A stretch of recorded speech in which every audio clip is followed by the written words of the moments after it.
Ang susunod nating kalahok ay ang Sinulog Festival of Cebu City.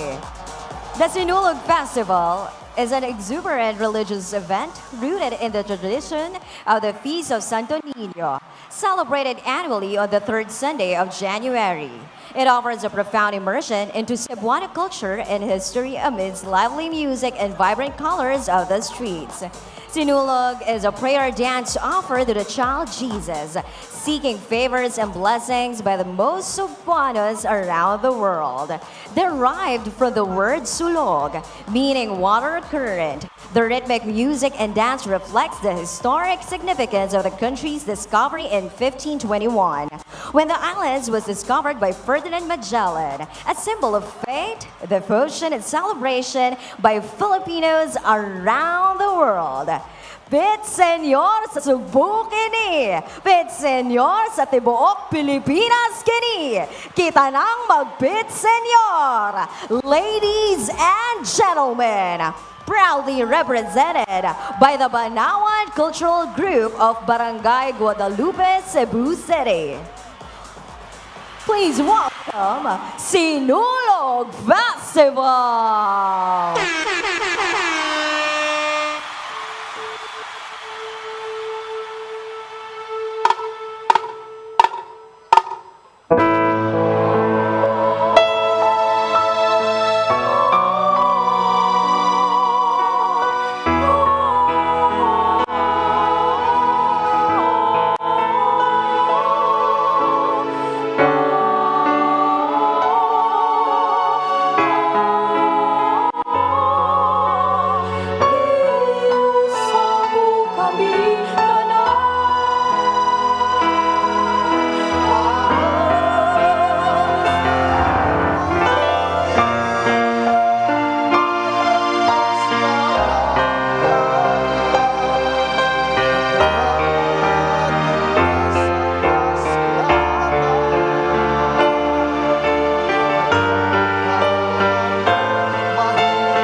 Cebu.